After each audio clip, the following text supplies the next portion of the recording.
Ya, listo. Entonces, pues vamos a hablar un poco de este proceso una vez que se consolida la independencia, porque sí, como cualquier fiesta, después de cualquier fiesta, pues viene una gran resaca. Y eso fue el proceso de independencia, el proceso de consolidación de la independencia, porque llegó el momento en el cual dijeron, bueno, ya, sí, somos independientes, pero ¿qué significa ser independiente?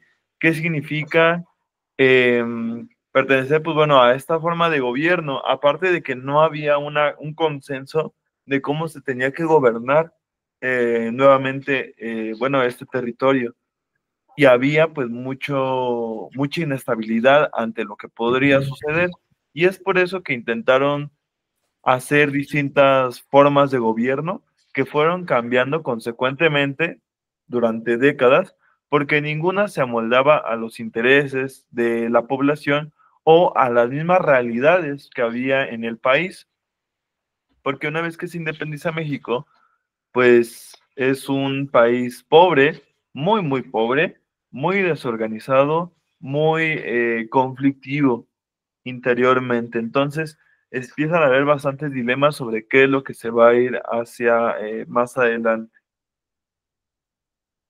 Y es por eso que se comenzó con el primer imperio mexicano. Se decide establecer que, pues como ya conocían cómo se vivió una monarquía, pues decidieron que fuera pues igual. México heredara esa forma de gobierno, una monárquica, y se consolidaría como el primer imperio mexicano, en el cual, pues bueno, Agustín de Iturbide se coronó como Agustín I de Iturbide.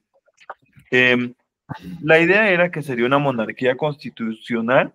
Sin embargo, una vez em, que Iturbide pues toma la corona, pues él decide tener control absoluto y disolvió el primer Congreso Constituyente. Y como te mencionaba, pues en México en este momento no hay dinero, por lo cual, pues bueno, se decidieron hacer como una serie de préstamos forzosos a distintos sectores de la población, lo cual generó pues enojo, descontento, desacuerdo, ¿no? Contra esta serie de exigencias que llegaba a ser el emperador y mismas que fueron ampliamente reprimidas, y esto, pues bueno, generó más y más tensiones. El Imperio Mexicano es el momento en el cual, pues lo que hoy llamamos México abarcó más territorio, ¿no? Si tú alcanzas a ver un poquito más este mapa, pues te darás cuenta que abarca desde lo que hoy es el estado de California, Colorado, ¿sí? Hasta lo que hoy es Costa Rica. O sea, de esa el primer imperio mexicano, pero tan grande que llegaba a ser pues de la misma forma ingobernable.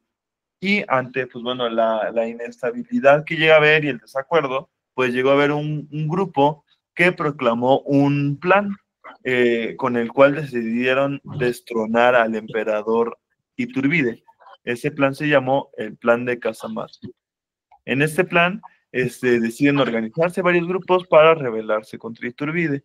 Y así se comenzó a desintegrar poco a poco el Imperio Mexicano.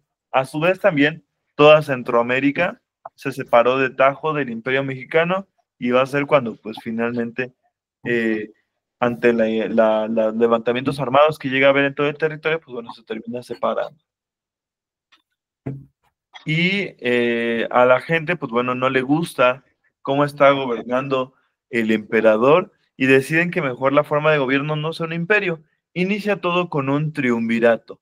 Un triunvirato es un gobierno de tres personas, pues de ahí viene el término tri, de tres. Y después, en ese mismo triunvirato, convocan a un segundo Congreso Constituyente en el cual ya se decide proclamar la siguiente manera de gobierno, que sería una república federal, que fue de 1822 a 1800, ay, aquí está mal, 1800, aquí está, corrijo esto, la República Federal fue de 1824 a 1835. Ahora bien, esta forma de gobierno de República Federal se vio reflejada en la Constitución de 1824, es decir, la Constitución de hace 200 años. Justamente el 7 de octubre cumple 200 años esta Constitución. Y la Constitución de 1824 establece, entre muchas otras cosas, que sea una república federal, ¿vale? Si no te queda un poquito claro a qué me refiero con federal, es que cada territorio tenga autonomía, ¿sí? Que tenga libertad cada una de los territorios que pertenecen a la república. ¿Tú te acuerdas cuál es el nombre completo de México? Ah, Estados Unidos mexicanos, ¿no? Exacto, y es precisamente ese nombre de Estados Unidos mexicanos en este término de federalismo, porque la República Federal establece que cada territorio es autónomo, pero pertenece en un pacto común con la República. Cada estado tiene sus propias leyes, cada estado tiene su propia constitución, tiene sus propios diputados, su propio gobernador, y son distintas cada una de estas cosas. Sin embargo, pertenecen al mismo pacto federal y es por eso que se llama así Estados Unidos mexicanos, porque sí, cada uno son estados semi-independientes, pero están unidos porque pertenecen a la misma República Mexicana, ¿sí? Y entonces eso significa Estados Unidos mexicanos. Otra de las características de la Constitución de 1824 es la religión católica. Concebía la sociedad de este momento, bueno, los gobernantes de este momento, que el México que estaban viviendo era muy distinto entre todos los lugares que había en el territorio. Todos eran distintos, no hablaban ni el mismo idioma, no tenían ni la misma sociedad, ni las mismas estructuras sociales, no tenían ni la misma cultura, ni ni las mismas costumbres, nada. O sea, todo el país era distinto, pero lo único que los unía era la religión católica. Por eso se proclamó que la religión católica se mantuviera como la única en el territorio, porque se consideraba que sin la religión católica los estados se desmembrarían, porque no habría nada que estuvieran en común todos los mexicanos. Y otra de las cosas que se establece en la Constitución de 1824 fue la división de tres poderes, que, pues bueno, son los que siempre se mencionan, ¿no? El ejecutivo, legislativo y judicial. Nada más aquí lo pongo. Ejecutivo, legislativo y judicial. Esta serie de poderes se hacen para que haya contrapesos y no haya de nuevo un autoritarismo como llegó a existir con el Imperio Mexicano. Entonces, pues bueno, es esta idea, ¿no? De que haya un cuerpo ejecutivo, que en este momento es el presidente, y después un cuerpo legislativo, que conocemos como la Cámara de Senadores, Cámara de Diputados, y el cuerpo judicial, que sería dirigido por la Suprema Corte de Justicia, ¿no? Ahora, en esta primera República Federal tenemos que tener claro, pues bueno, quién es el primer presidente, ¿no? El primer presidente fue el señor Guadalupe Victoria. Después de Guadalupe Victoria siguió Vicente Guerrero. Y a Vicente Guerrero le tocó vivir una serie de pues, eventos contra España, porque España intentó reconquistar el territorio mexicano y entonces, pues bueno, las fuerzas mexicanas tuvieron que repelerlos. Y aparte, pues bueno, Vicente Guerrero es el primer presidente afromexicano, es decir, era de ascendencia africana y por lo tanto, pues bueno, una de sus principales luchas era abolir la esclavitud. Y pues desde muy temprano pues se hace esa declaración y pues hasta nuestros días se mantiene. Después le sucedió a Anastasio Bustamante y él pues bueno intentaba que hubiera una industrialización importante en el país y por eso creó el Banco de Avío. Esta puede ser pregunta de examen. Eh, ¿Qué institución se crea con el gobierno de Anastasio Bustamante? El Banco de Avío. Porque lo que hace el banco, lo que pretendía hacer el Banco de Avío era hacer una serie de préstamos a empresarios para que fomentaran a la industria, ¿sí? Y así poco a poco pues creciera la economía mexicana, la industrialización mexicana. Sin embargo, no agradaba a todos Anastasio Bustamante y a partir de los convenios de Zabaleta lo terminaron destituyendo. Para después llegar Antonio López de Santana y con su vicepresidente, que es algo muy característico de esta constitución, que la del 24, que estaba el cargo de vicepresidente. En ese momento el vicepresidente era el señor Valentín Gómez Farías, quien impulsa una serie de reformas muy controversiales para la época llamadas las reformas de 1833, ¿vale?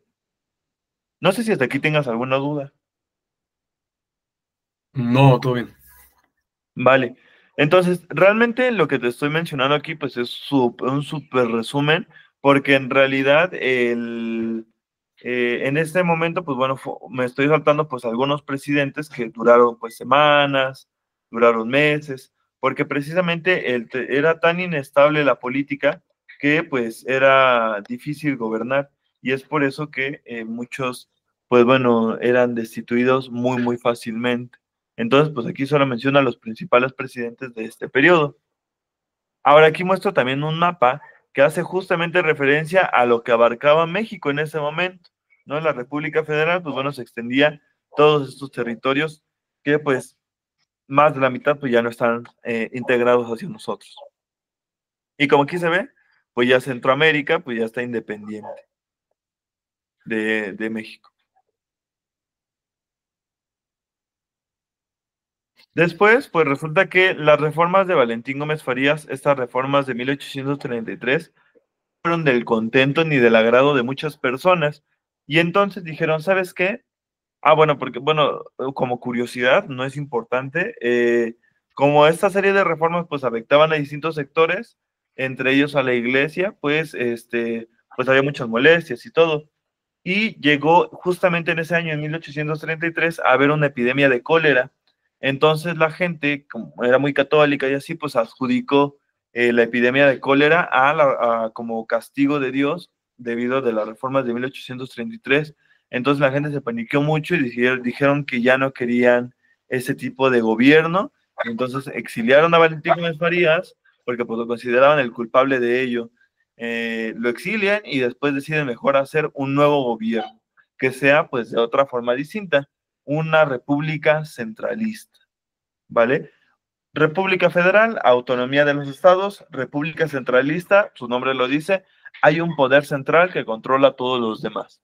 Por ejemplo, una parte de la República Federal, tú lo puedes ver muy claro, ¿no? El pasaje no cuesta lo mismo por los estados, ¿no? O sea, en la Ciudad de México cuesta 6 pesos, en el Estado de México cuesta 12. No sé cuánto cuesta en Querétaro, pero seguramente es distinto, porque precisamente como cada una de los estados tiene autonomía, pues decide qué hacer sobre sus propias leyes.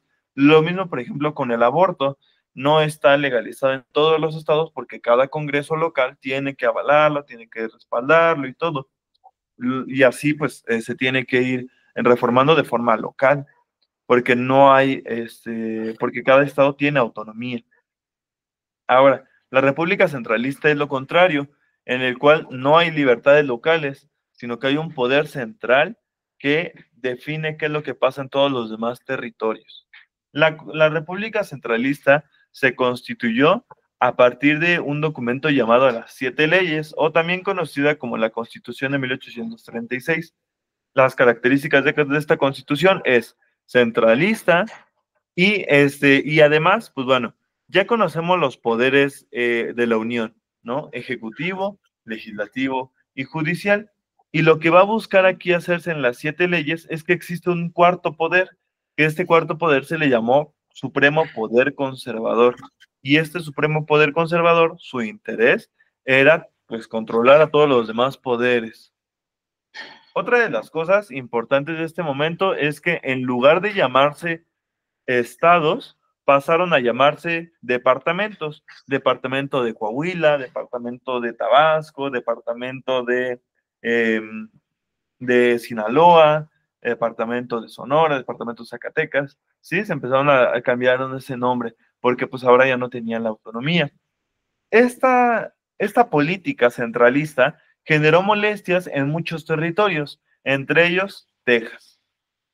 Texas, al percibir que se veía amenazada su libertad, pues decide proclamar su independencia y empieza pues la guerra mexicana con Texas entre 1835 y 1833, 36, de la cual pues México termina derrotado, y por lo cual entonces se redactaron los tratados de Velasco, en los cuales, pues bueno, se plantea que México tiene que reconocer la independencia de Texas.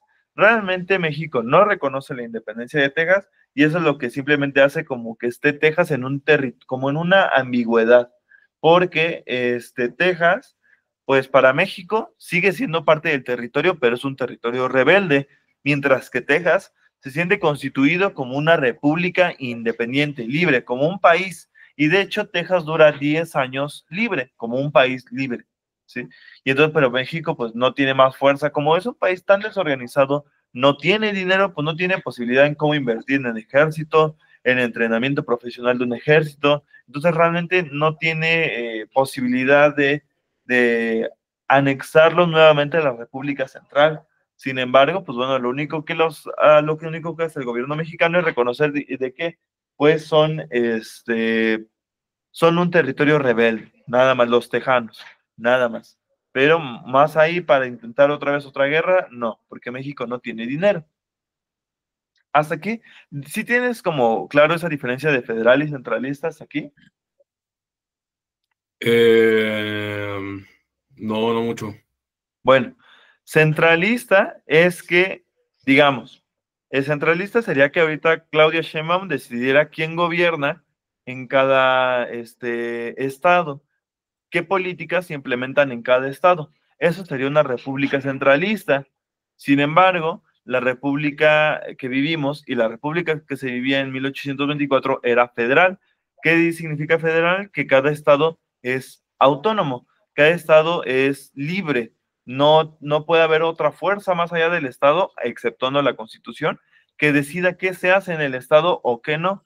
Porque, por ejemplo, hay estados que tienen delitos tipificados de una forma en algún estado y en otros estados no es así, porque cada estado tiene sus propias leyes, cada estado decide qué hacer con su gobierno y qué no hace, ¿sí? Por ejemplo, si tú te quieres casar por el civil en la Ciudad de México, tienes que acreditar que no eres deudor alimenticio, de pensión alimenticia. Es decir, que si tú no le debes a tu hijo y que no, si le si has pasado a la manutención y tienes que comprobarlo. Pero si tú te quieres casar por el civil en el Estado de México, pues no te piden eso, pero sí te piden análisis de sangre para ver si tienes alguna infección de transmisión sexual. Y es algo que no se pide en la Ciudad de México. O sea, son políticas distintas porque los estados tienen sus propias leyes y sus propios reglamentos, sus propias formas de cómo se gobierna. Y por ejemplo, cada uno de nosotros decide por los gobernadores de su estado, del estado en el que vivimos. No hay una autoridad que decida quién nos gobierna, sino que nosotros decidimos por ellos. Sí, sí, me quedó un poquito más claro. Sí, sí, sí. Y bueno, en esta parte de la República Centralista, empieza a ver, pues, como te digo, México no tiene dinero, no tiene nada de dinero. Y pues lo que menos necesita es más problemas, y sin embargo los hubo. Hacia 1838, pues esto solamente es el contexto, en unas pastelerías de Ciudad de México, pues bueno, hay unos soldados que deciden no pagarle al repostero los pasteles que se habían comido, y él pues decide pues denunciarlo, no le hacen caso, y entonces como era un pastelero francés, pues va con el ministro que hay acá, digamos, como lo que hoy llamaríamos el consulado, por así decirlo, y ese da aviso a Francia de que pues le deben dinero al pastelero. Y entonces en Francia lo toman como un pretexto para exigirle a México más dinero, ¿sí? Pedir más control sobre, pues bueno, el territorio mexicano, digo, más sobre el dinero mexicano. Y entonces, pues, a pesar de que eran unos simples pasteles, Francia invade México, invade Veracruz, y en Veracruz exige que se le pague una indemnización de 600,000 pesos, que para nuestros días serían millones de pesos, ¿no? Con la inflación. Y eso hace, y si te estoy diciendo que México no tiene dinero, pues obviamente México pues, se rehusó a pagarlo. Y entonces es cuando inicia la primera intervención francesa, o también llamada la Guerra de los Pasteles, porque entonces Francia invade el puerto de Veracruz y hace que México no comercie con nadie y bloquea económicamente a México y la economía mexicana poco a poco, pues de por sí ni funcionaba, se estaba yendo más al traste, se estaba quebrando más, hasta que intervinieron los ingleses, y va a ser cuando pues le dicen a México pues acepta el apoyo británico, y Francia dice, vale, te dejo libre, pero ahora tienes que pagarme 800,000 pesos, y pues México tampoco ahora tiene cómo pagar, pero pues aún así lo hace. Entonces, con eso acaba la guerra de los pasteles, que dura muy poco, pero muestra pues eso, tanto la debilidad del gobierno mexicano como la imposibilidad de poder solventar pues las deudas que llegaba a tener. Y aparte, pues bueno, o sea, es muy conflictivo el cómo cualquier potencia podía hacer lo que quisiera con México, porque no tiene respaldo en el exterior, porque no tiene ni un ejército profesional, no tiene nada México. O sea, solamente esta guerra de los pasteles es una evidencia de lo mal que estaba México en ese momento. Por si fuera poco, hacia 1841, pues Texas, digo, Yucatán también se independiza del territorio mexicano y se forma la República de Yucatán. Entonces México pues también se va quedando pues desquebrajando, también se va separando poco a poco de los territorios que integraban la República, porque también eso ya no viene en el examen, pero solamente lo mencionó. Zacatecas intentó independizarse, Nuevo León y Coahuila, digo, Nuevo León y Tamaulipas también intentaron independizarse, Tabasco también intenta independizarse, San Luis Potosí también. Entonces, pues aquí se ve cómo pues el mismo gobierno mexicano es muy débil, demasiado débil. Y entonces, pues bueno, para que no se aumente más esa fragilidad, se forma un documento que se llama las bases de Tacubaya. En las bases de Tacubaya se busca, pues bueno, un nuevo Congreso Constituyente. Se convoca otro Congreso, surge una nueva Constitución, pero que esta Constitución es casi similar a la de las 7 leyes, la que está acá arriba, casi similar. Lo único que cambia, porque sigue siendo centralista, lo único que cambia es que se elimina el supremo poder conservador, que era el que controlaba a todos como títeres, y se instaura la pena de muerte. Pero más allá, realmente no tiene más cambios las bases orgánicas, la Constitución de 1843. Y entonces, pues ya, está el gobierno mexicano, está muy inestable, perdiendo territorios, hasta que pues finalmente pues llega, digamos, la cereza del pastel, que fue la invasión estadounidense, que fue la guerra mexicano-estadounidense o intervención estadounidense, como quiera llamarle, que fue de 1846 a 1848. El presidente de los Estados Unidos en ese momento era el señor James K. Polk, y él tenía una ideología que se llamaba Destino Manifiesto. El Destino Manifiesto, a grandes rasgos, es: por bendición de Dios, tenemos la posibilidad de poder desarrollarnos como potencia, y por lo tanto tenemos que tener libre salida del Océano Atlántico al Océano Pacífico. Esa es la idea de los estadounidenses. Lo voy a dibujar tantito. A ver, ¿dónde deja el dibujo? El Destino Manifiesto establece que simplemente porque estos señores creen mucho en Dios, tienen el libre derecho como para poder extenderse hacia el oeste. Estados Unidos está, digamos, todo esto que estoy coloreando, esto de acá es Estados Unidos. Hacia acá está el Océano Atlántico. Océano Atlántico, ¿vale? Acá es el territorio mexicano y acá está el otro océano, el Océano Pacífico.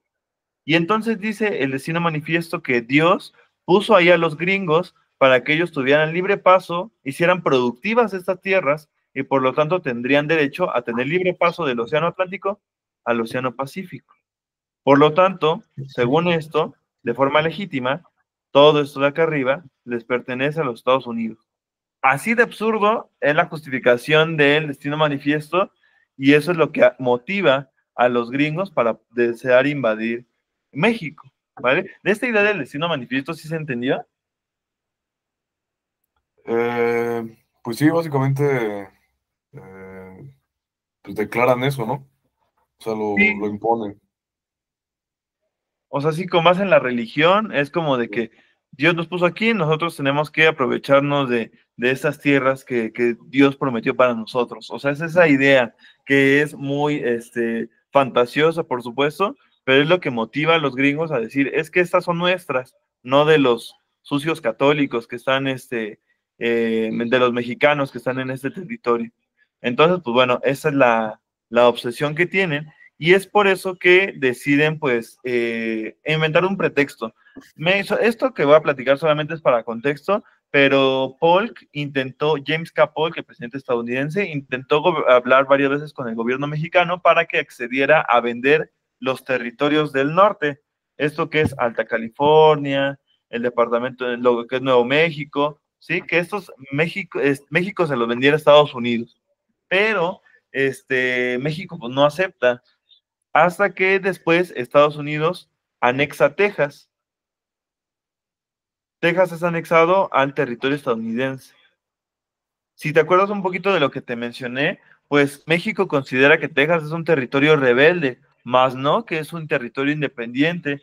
Entonces México considera que es violación a la soberanía nacional y por lo tanto suspende relaciones con Estados Unidos. No le declara la guerra a México porque sabe que no puede competir contra ellos, pero sí suspende las relaciones bilaterales. Y eso hace que entonces Polk pues se muestre como sin la posibilidad de seguir negociando por esos territorios de acá, porque dice, bueno, ya rompimos relaciones, entonces pues ya no voy a poder tener esos territorios de acá. Entonces la idea de Polk es, tengo que hacer lo que sea para invadir México. Y es que entonces decide Estados Unidos meter unos policías a Nuevo México, unos policías gringos a Nuevo México, y empiezan a hacer desmanes. Y entonces la policía mexicana pues los ataca, se hace una balacera, mueren unos cuantos estadounidenses, como unos 3, y entonces ese es el pretexto que hace que Polk envía al Congreso estadounidense la de la organización de la declaratoria de guerra para invadir México. Así también de rebuscada y absurda es la motivación para la invasión estadounidense. Entonces, pues bueno, con este pretexto se invade México y pues fácilmente México es derrotado. A pesar de que Estados Unidos no tiene un ejército tan profesional como lo es en la actualidad, sí está más adelantado que el que tenía México. Entonces, pues vas fácilmente toma los territorios del norte y hace sus expediciones para encerrar a México y así se da el control de la República. Una de las cosas que también toma malas decisiones el gobierno mexicano es que justo cuando está en la guerra contra Estados Unidos, deciden volver a la República Federal, proclamar nuevamente una República Federal, y eso hace más problemas, porque entonces los estados que no habían sido invadidos por los estadounidenses, pues sacan a sus tropas, porque dicen, entonces la guerra no es en mi estado, como somos una República Federal, pues yo no tengo nada que ver. Entonces sacan a sus tropas, los estados que no fueron invadidos, y eso hace que sea aún más débil la defensa de la República, hasta que finalmente terminan rindiendo a México, toman la Ciudad de México, se da, pues bueno, colocan la bandera en el Palacio Nacional, la bandera estadounidense, y es cuando pues obligan a que México firme los tratados de Guadalupe Hidalgo. Este documento es muy importante porque este documento, Tratado de Guadalupe Hidalgo, es con el que México pues pierde más de la mitad de su territorio. Vamos a poner aquí, pérdida.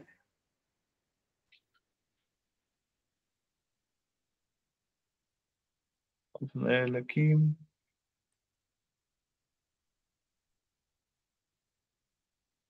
Vamos a ponerle acá. Con dibujo, voy a ponerle aquí, pérdida.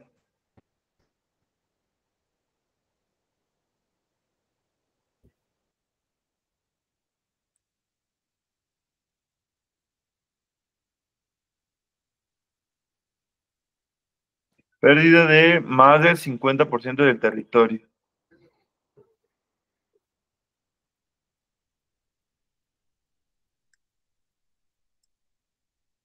¿Y por qué más del 50%?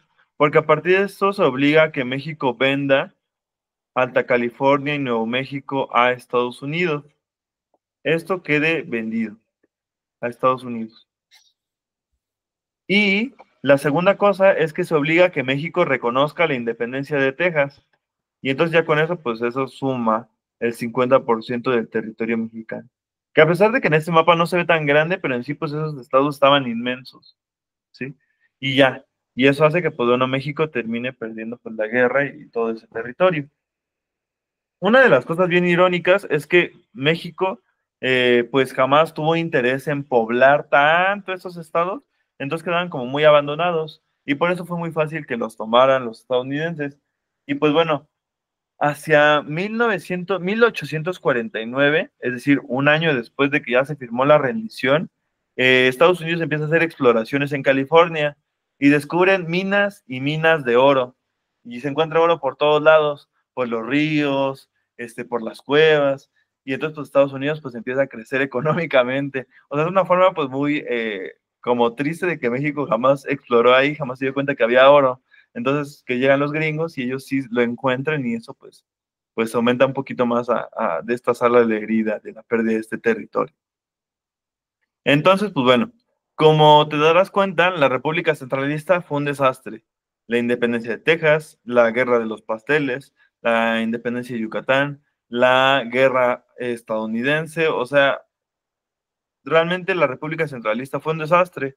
Y es por eso que llega un periodo de inestabilidad. Pero ante esa inestabilidad, deciden, ¿sabes qué? Necesitamos concentrar nuestras fuerzas, nuestro poder, bueno, el poder de la República en alguien fuerte, en un personaje fuerte.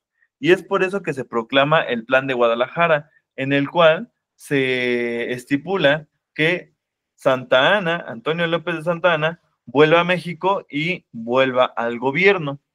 Y una vez que él vuelva al gobierno, pues sería a través de algo llamado una dictadura. O sea, Santa Anna tendría facultades extraordinarias para hacer y deshacer como se le antojara. Porque pues eso es lo que se busca. Se creía que solamente si había un personaje fuerte, entonces pues habría estabilidad para el país. Dictadura. Empieza la dictadura y pues bueno, como en México, y se inicia otra vez una política centralista otra vez. Otra de las cosas bien importantes de esto es que pues bueno, como México sigue siendo pobre, se van a buscar hacer pago de impuestos, impuestos que son excesivos y que hace que la gente se moleste. Impuestos si tienes ventanas, impuestos si tienes puertas, impuestos si tienes mascotas. Entonces, pues bueno, eso generó mucho descontento. Y bueno, para intentar levantar los ánimos, una de las cosas que hace Santa Ana y que hasta nuestros días se mantiene, pues es la creación del himno nacional, el que todos nosotros conocemos, pues bueno, ese se creó justamente en este momento de la dictadura.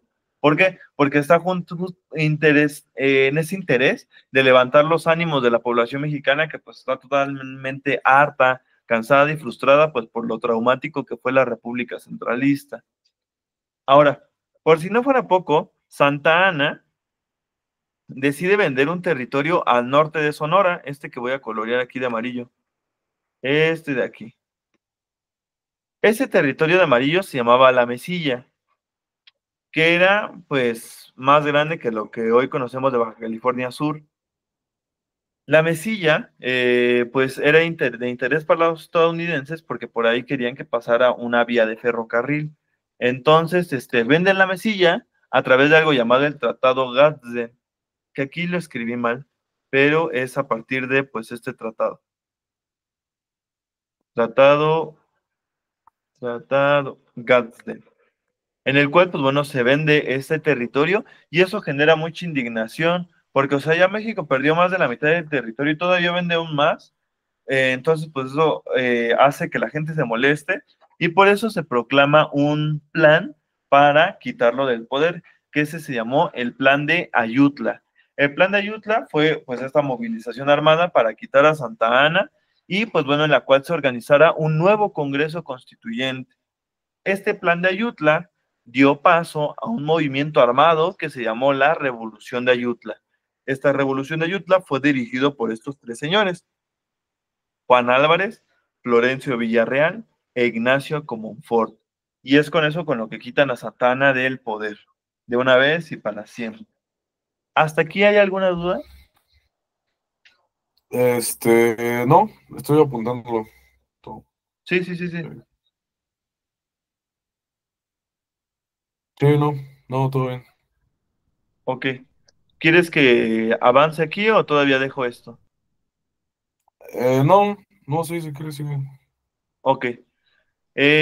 Tras la revolución de Ayutla, pues intentan implantarse nuevos ideales y es por eso que entramos a otro periodo de la historia de México que lo nombré las luchas entre las luchas del liberalismo y la resistencia de la República, 1855-1876.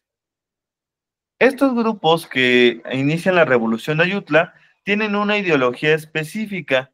Esta ideología, creo que no me acuerdo si lo puse acá, esta ideología específica que es lo voy a poner aquí, esta ideología específica que se conoce como la ideología liberal. Liberal.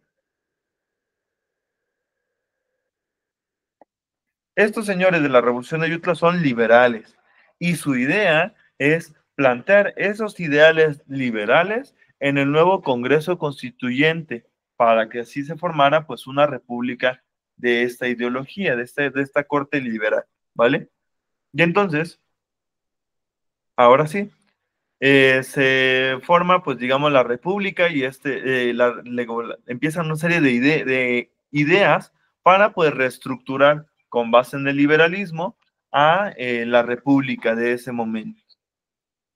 Pero esto pues generará polémicas porque hay grupos que están opuestos o tienen oposición a esta ideología. Durante la presidencia de uno de los liberales que se rebelan en la Revolución de Ayutla, llamado Juan Álvarez, se proclama una de las leyes que se llaman leyes de reforma. Los liberales, la idea de los liberales es ir en contra de de otro grupo que eran los conservadores. Y es más, lo puse mal, aquí está, esto lo pongo aquí, ¿vale? Para que una vez aquí quede claro. Los liberales tienen estas características que están aquí. Tienen inspiración en Estados Unidos, buscan la libertad económica y la secularización. Este término secularización es la independencia, aquí le voy a poner, la independencia entre el Estado y la Iglesia. Estado, Estado,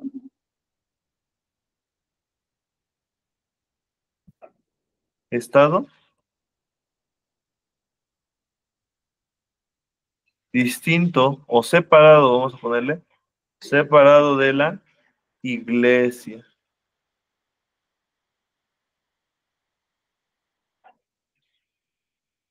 Esa es la idea de los liberales.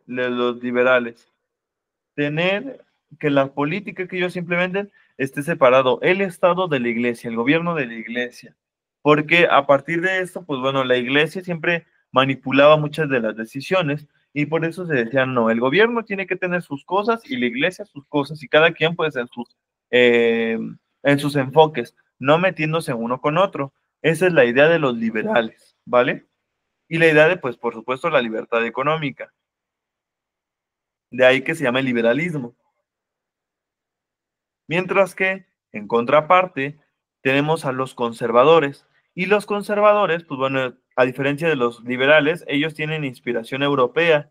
Y la idea de los conservadores es eso, que se mantengan o se conserven las cosas tal y como están, lo que se traduciría en mantener los privilegios de los militares y de los religiosos. Esa es la idea de los conservadores, que estos sectores tengan la mayor parte del poder acumulado y que no se les interrumpa ni se les moleste, ¿vale? Y otra de las cosas es que solo algunos, el grupo más pequeño de todos los conservadores, preferían que hubiera una monarquía, ¿vale? De esta diferencia de los liberales y conservadores, ¿hay alguna duda? Eh, sí, ¿podrías volver a repetir ese último, porfa? Sí, sí, sí, sí. De los conservadores, pues bueno, buscan inspiración en Europa, porque pues se supone que si durante 300 años pertenecieron a España, pues bueno, conciben los conservadores que es natural que sigan los pasos de España. porque ellos concebían que eran una nación madura, a diferencia de México. Otra cosa es que los conservadores quieren eso, conservar, mantener, preservar los privilegios de quienes tienen más poder, conservar los privilegios de los militares y de el clero, de los religiosos, es decir, del padrecito, del párroco, ¿sí? De la gente de la iglesia que conserven sus privilegios. Y ahora bien, dentro de todos los conservadores, había algunos, el grupo más pequeño de todos ellos, querían que hubiera una monarquía, es decir, que decían que venga un rey acá a gobernar a México, mientras que los liberales no, los liberales dicen no, tiene que ser todo una república, con presidente y toda la cosa como lo conocemos en la actualidad, la idea republicana. Ok.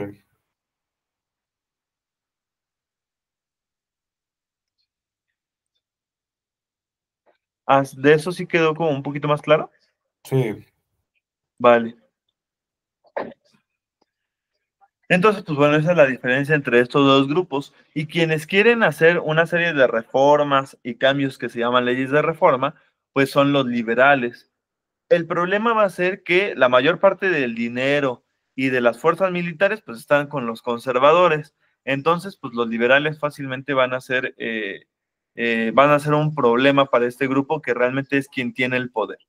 Y entonces, como los liberales quieren hacer toda esta serie de cosas, pues bueno, iniciamos con la ley Juárez.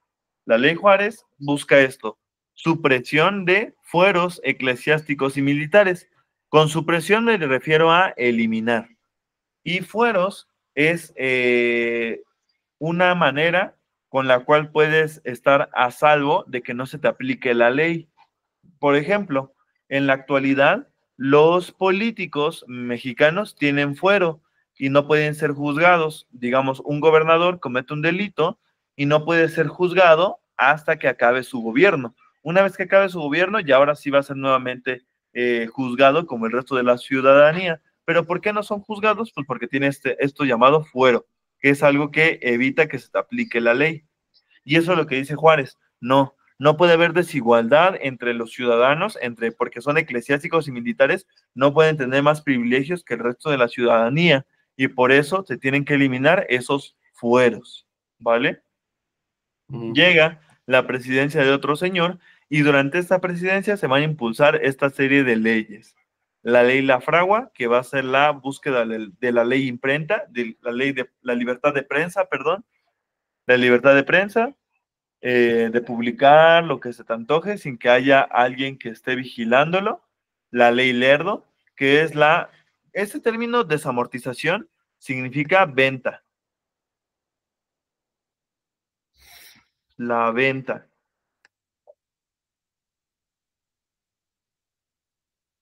¿Por qué la desamortización? ¿Qué se refiere? ¿O la venta a qué se refiere? Concebían los liberales que la iglesia tenía muchas tierras, tierras que no eran productivas, y por lo tanto decían, no, mejor para que haya una clase media en México, tenemos que obligarlos a que vendan sus tierras. La, y entonces por eso se hace esto de desamortización, obligar a que vendan esas tierras que están en manos muertas. Eso significa desamortización de manos muertas, de que realmente no son productivas, no generan dinero. Entonces, por eso mejor hay que vendérselas a alguien que sí les pueda sacar provecho a esas tierras. Y esto genera, por supuesto, molestia a los religiosos, ¿no? Que tienen pues amplias extensiones de tierras. Otra de las leyes que se va a promulgar va a ser la ley Iglesias, la cual va a regular el cobro de diezmos y la prohibición de cobro de obenciones parroquiales. ¿A qué me refiero con obenciones? A servicios. Es decir, que no te pueden hacer cobro por bautismo, cobro por alguna velación, cobro por matrimonio. O sea que la gente tiene que regularse, digo, la iglesia tiene que medirse en lo que le está exigiendo a la población que pague. Esas son las leyes de reforma y como te darás cuenta, pues generan incomodidad para el grupo de los conservadores. De esto de las leyes de reforma, ¿hay alguna duda? No. Vale. Así como fueron las leyes de reforma, pues resulta que van a ir más cosas. Estas otras, tienen estos nombres porque dependía del secretario de Estado que las emitía, ¿no? Se llama Ley Juárez por Benito Juárez, Ley La Fragua por el señor José María La Fragua, Ley Lerdo por Miguel Lerdo de Tejada, y Ley Iglesias por José María Iglesias. Termina el Congreso Constituyente que habíamos mencionado antes e inicia la nueva Constitución. La Constitución Federal, este es importante nuevamente recordar eso de federal, de los Estados Unidos Mexicanos. La Constitución Federal de los Estados Unidos Mexicanos de 1857. Esta fecha, la fecha de 1857 es bien importante, porque esta es la otra constitución. Llevamos entonces aquí varias constituciones, ¿no? La Constitución de 1824, que es federalista, 1836 o siete leyes, que es centralista, la Constitución de 1843, que también, o que se llama bases orgánicas, que sigue siendo centralista, y terminamos con esta otra constitución, que es la de 1857, que es federal, pero que aparte del federal es liberal, ¿vale? Esta idea de la libertad, ¿vale? Entonces, establece muchas cosas la Constitución de 1857, entre ellos la libertad de expresión, el no reconocimiento a títulos nobiliarios, es decir, que nadie puede llamarse príncipe, nadie puede llamarse conde, vizconde, marqués, nadie, porque eso ya nos aplica acá, porque todos los ciudadanos son iguales. Otra de estas cosas, pues bueno, lo que ya se había planteado en la Ley Juárez, prohibición de fueros a personas o instituciones y supresión de tribunales especiales, porque antes a los religiosos, si cometían un delito, solamente la iglesia era quien los juzgaba y dependía si de ellos si se aplicaba cárcel o no. Lo mismo con los militares, había un tribunal especial para ellos. Y entonces lo que dice la Constitución del 57 es, no, todos somos ciudadanos y todos van a ser juzgados o cortados, juzgados con las mismas leyes, ¿vale? Luego, otra de las cosas va a ser la inviolabilidad de la propiedad individual, la idea de la propiedad privada. Esto es bien importante. La propiedad privada, la propiedad individual es importante en la Constitución del 57. Otra de las cosas va a ser la prohibición de esto de alcabala hacia aduana, se refiere a que no tiene que haber barreras para el comercio. Todos tienen que comerciar libremente como quieran, ¿sí? Y finalmente se elimina la Cámara de Senadores. Entonces, esta serie de leyes pues empiezan a generar molestia en muchos sectores de la población, como te mencionaba, principalmente en los conservadores.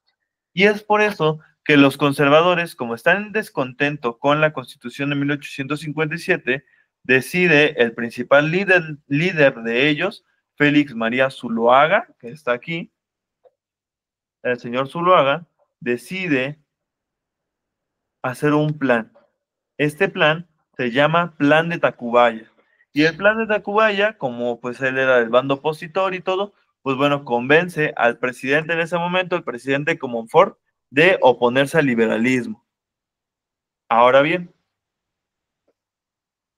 Félix María Zuloaga, a través del plan de Tacubaya, dice que Comonfort desconozca la Constitución y yo, Zuloaga, me convierto en el nuevo presidente. Es decir, Ignacio Comonfort se dio un autogolpe de Estado porque él mismo se desconoció a sí mismo, se desconoció su gobierno.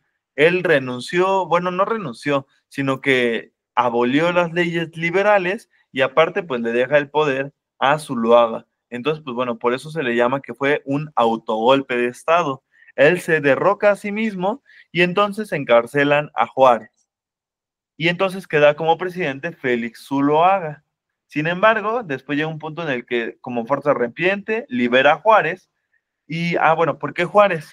La Constitución del 57, esto se me fue, la Constitución del 57 establecía que si no estaba el presidente, quien tomaría el poder sería el presidente de la Suprema Corte de Justicia, que iba a poner presidente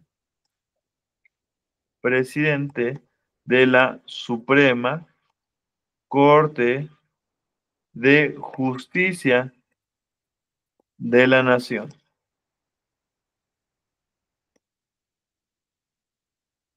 Como Comonfort era el presidente en ese momento, se derroca, se quita a sí mismo, pues la Constitución de 1857 establecía que en ausencia del presidente, quien tomaría el cargo sería el presidente de la Suprema Corte de Justicia.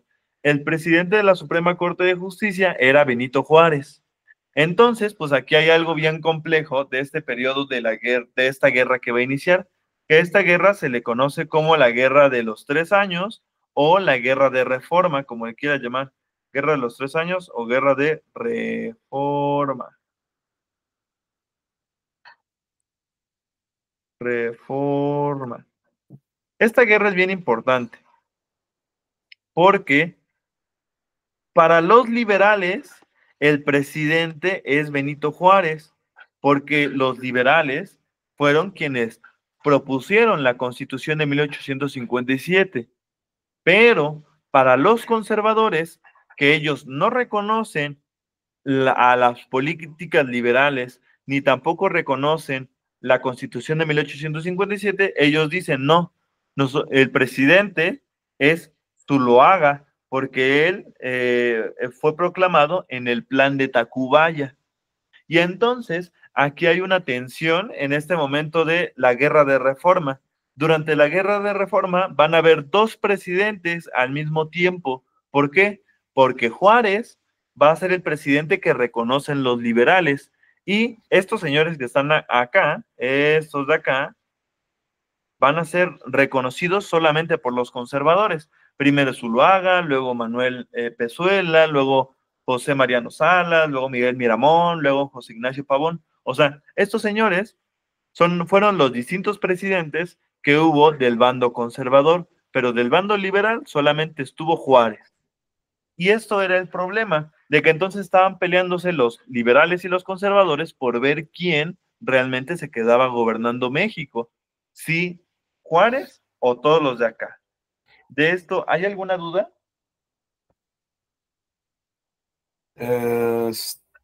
No.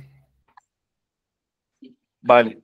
Entonces, pues bueno, están aquí, digamos, como ambos presidentes, ya sea Juárez o Zuluaga, o Juárez o cualquiera de estos señores, y entonces está esa incertidumbre de quién es el presidente. Entonces, lo que Juárez hace mientras está gobernando así, pues decide radicalizarse y entonces van a impulsarse estas otras leyes de reforma, porque ahora una de las características también es que Juárez va a trasladar su gobierno a Veracruz y los conservadores se quedan tomando la Ciudad de México. Quienes tienen todas las de ganar son los conservadores, porque ellos tienen a los militares, porque ellos son quienes tienen el dinero. Sin embargo, conforme va pasando el tiempo, los liberales poco a poco fueron ganando ventaja. Una de las cosas que va a hacer Juárez y que va a hacer que los liberales tengan más dinero es a partir de esta ley, la ley de nacionalización de bienes eclesiásticos, porque a través de esta ley, toda la riqueza que tiene la iglesia pasa a ser de los liberales. Los liberales empiezan a robar las iglesias, empiezan a quitar todo el dinero que tiene la iglesia y se lo quedan. Y con ese, poco a poco van reabasteciendo sus tropas. Y como ya la iglesia empieza a tener, consideran que no debe de tener un papel importante en la sociedad, por eso va a proclamarse otra ley de reforma, llamada la Ley Ocampo, la cual establece el matrimonio civil y el registro civil. Es decir, que ya no tiene que haber, el matrimonio no tiene que estar en manos de la iglesia, sino que tiene que estar en manos del Estado. Y también los nacimientos no tienen que registrarse por acta de bautismo, como lo hace la iglesia, sino que tiene que estar por un estado civil, por un registro civil que tome, pues bueno, esa descripción de ello.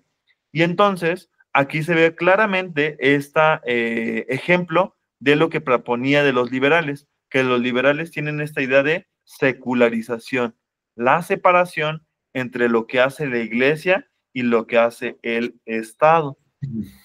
Y otra de las cosas que hacen las leyes de reforma de este momento va a ser la ley de libertad de cultos. Es decir, que se permita que cualquiera practique la religión que mejor le parezca, que no solo haya en México católicos, sino que se abra la oportunidad a más religiones. Y entonces, pues bueno, sí, qué padre, están ahí las reformas y todo, pero aún así siguen peleando. La guerra de reforma es la guerra más sangrienta de todo el siglo XIX, después de la independencia, porque pues es mucha inestabilidad que hay en todo el territorio y se están matando miles y miles de personas. Entonces, para acabar con esta masacre, la idea es que alguna potencia extranjera reconozca alguno de los dos gobiernos. Los conservadores, a través de este documento, el Tratado Mon-Almonte, piden apoyo o reconocimiento a España. Quieren que España reconozca a los conservadores. Sin embargo, pues no pasa. Y los liberales buscaban reconocimiento en Estados Unidos, que Estados Unidos reconociera el gobierno liberal a partir de, pues bueno, este tratado, McLean-Ocampo. Entonces aquí está ese momento de ver qué país reconoce alguna de los presidentes. Si alguna potencia extranjera reconocía a alguno de los dos presidentes, con eso acababa la guerra. Sin embargo, no hizo falta la intervención extranjera porque en la batalla de Calpulalpan terminaron ganando los liberales. Y ahí se da la victoria liberal, con lo que termina la guerra de reforma. Ok. Hasta aquí, ¿hay alguna duda? Este, pues no, o sea, es igual mucha información, pero todo bien. Sí, Sí. vale. ¿Quieres que le sigamos o hasta aquí? Eh, ¿De ese tema falta mucho todavía? Pues aquí acaba la guerra, pero ya después vemos el Segundo Imperio y la República restaurada. Bueno, esto de acá. Ah. Y después de eso seguiría todavía bastante más. No, no, no, no. Digamos, o sea, como que hoy esta sesión, si tienes chance, concluirían estos dos temas y ya. Ok. Pero como me Va, digas. sí, está bien. Entonces, sí, Sí. vale. Termina la guerra de reforma y entonces, pues aquí va a haber otro problema. Eh, Ganan los liberales y gana Juárez y todo, pero pues como te había mencionado desde un inicio, pues México no tiene dinero y menos después de una guerra tan cruenta como fue la guerra de los 7 años, digo, de los 3 años o la guerra de reforma. Entonces, lo primero que hace Juárez es, una vez que ya se pacificó todo, entre comillas, hace esto, la ley de suspensión de pagos de 1861. ¿Qué significa esto?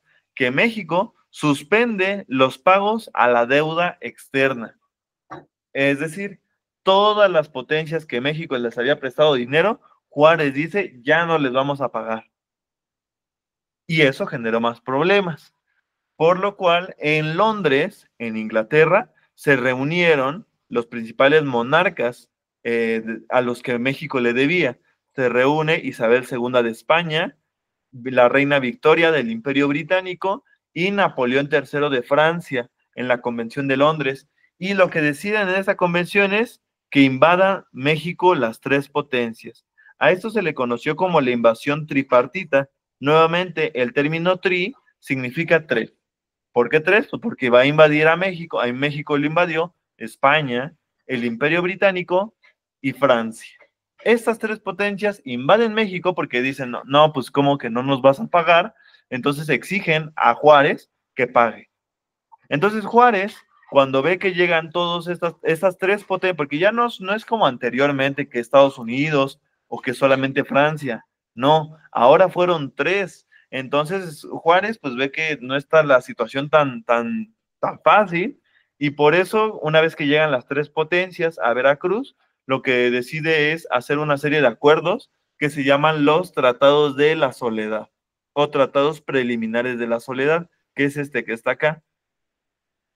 Los tratados de la soledad era simplemente negociar con las potencias que no invadieran México, que por favor no invadieran México y que después les va a pagar. Es decir, Juárez había dicho antes que no les iba a pagar y ahora cuando vio que sí los invadieron, pues entonces Juárez dice, bueno, miren, les pago, pero después, solo aguántenme tantito para que me recupere económicamente, pero después les pago.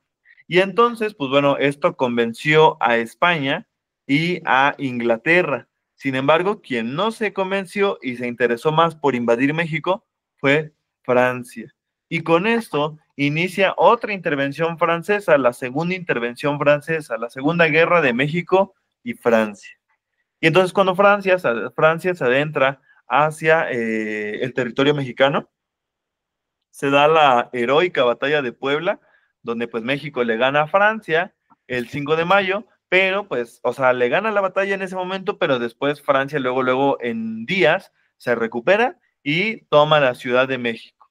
Eso hace que entonces Juárez traslade su gobierno, huya en el gobierno hacia otra parte, porque los franceses están atacando. Además de que los franceses en ese momento son la potencia militar más importante en todo el mundo.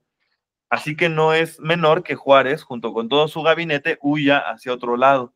Y es así que se traslada hasta el norte del país, hacia Chihuahua, un municipio que se llamaba Paso del Norte y que hoy se llama Ciudad Juárez. Se llama Ciudad Juárez porque ahí estuvo Juárez pues bastante tiempo, como unos 2 años, ahí alojado con el gobierno federal mientras los franceses ocupaban el centro del país.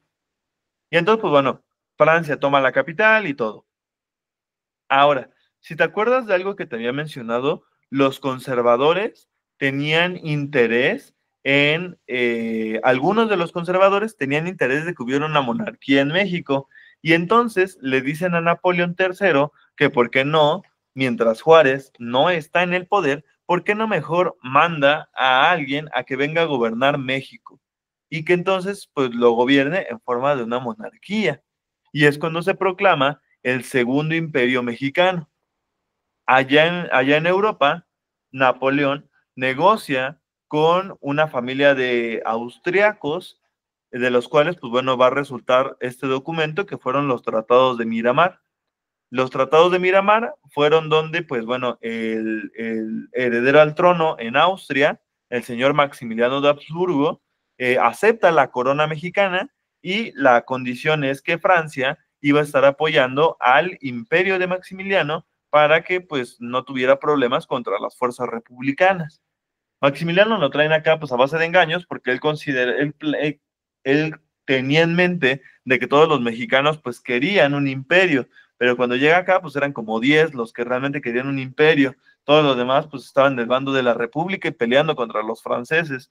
Entonces pues bueno, a Maximiliano le toca gobernar un imperio demasiado inestable, de tal suerte que el imperio de Maximiliano duró muy poquito y en 1867, pues bueno, termina siendo fusilado Maximiliano. Vamos a poner aquí, fusilamiento.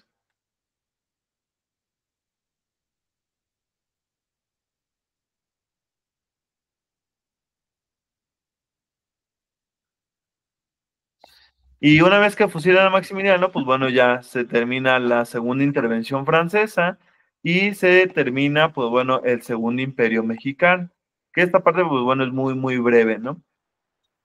Una vez que acaban con Maximiliano y acaban con los invasores franceses, pues entonces inicia un periodo de la historia que se llamó la República Restaurada. República Restaurada porque era eso, restaurar la República en paz, fuera de los invasores británicos, españoles, franceses o austriacos como Maximiliano. Decidir, ¿sabes qué? Hay que hacer nuevamente una fuerte la República. Y entonces, pues bueno, Juárez no había dejado de gobernar porque, pues bueno, o sea, date cuenta qué momento le toca gobernar a Juárez. La guerra de reforma, la invasión tripartita, la segunda intervención francesa y el segundo imperio mexicano. O sea, no hubo en ningún momento libre como para poder votar por otro presidente. Entonces Juárez, pues bueno, termina una vez que ya han fusilado a Maximiliano. Juárez convoca elecciones y se reelige. Y entonces entre las políticas que tiene Juárez es una de estas bien importantes, en el ámbito de la educación, la creación de la Escuela Nacional Preparatoria. Esta es pregunta de examen. En, la, en las prepas de la UNAM hay dos tipos de prepas. Uno es el CCH y otra es la Escuela Nacional Preparatoria. La del CCH surge en los 70 del siglo XX. La Escuela Nacional Preparatoria surge en este momento de la República restaurada, ¿vale? En este periodo, y bueno, por eso es como es de la UNAM, pues por eso es recurrente en algunas preguntas de examen, ¿no? ¿Qué institución es creada durante el gobierno de Juárez en la República restaurada? La Escuela Nacional Preparatoria. Ahora bien, como Juárez se había reelecto, pues empieza a generar, hay grupos que no les gustaba que Juárez estuviera reeligiéndose en el poder, y es por eso que se proclama una oposición. Esta oposición reflejada en el militar Porfirio Díaz. Porfirio Díaz era un militar que peleó él es alguien liberal.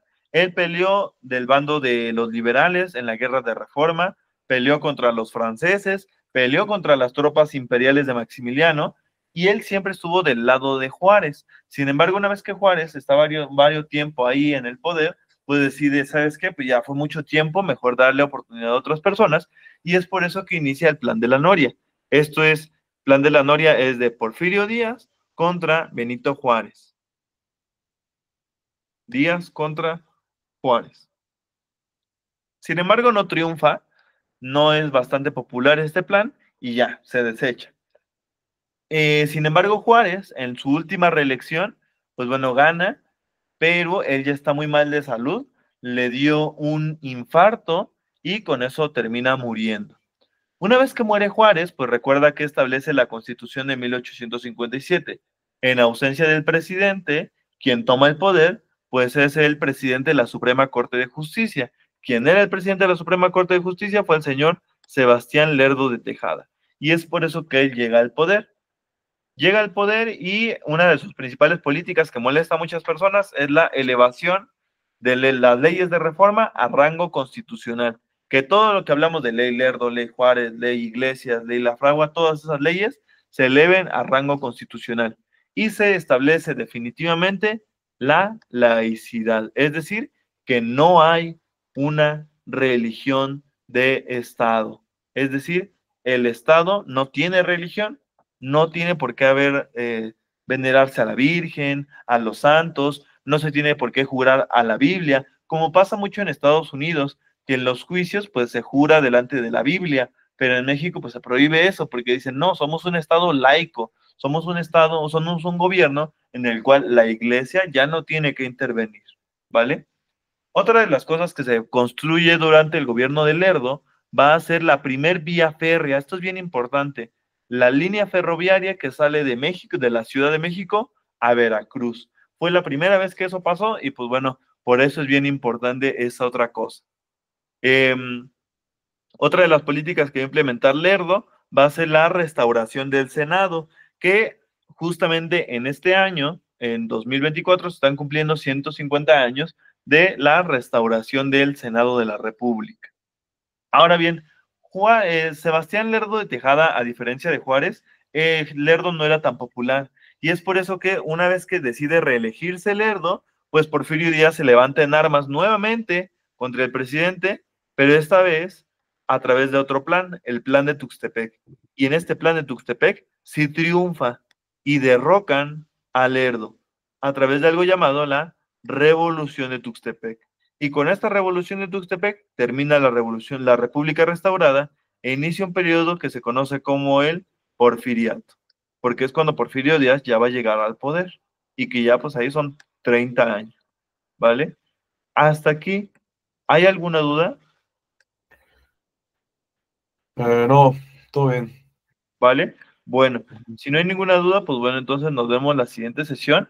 Ya nos faltan otras dos clases de historia de México y pero tú me dices si quieres que las grabe o que nos reunamos y ya después terminamos con geografía, que son menos sesiones, ¿vale? Bueno, Ya me vas avisando si quieres la otra semana, si quieres que la grabe o que si la hacemos en vivo, ¿vale? va. Vale, pues bueno, descansa, cuídate mucho y nos vemos en la siguiente sesión. Igual, gracias. Bye. Bye.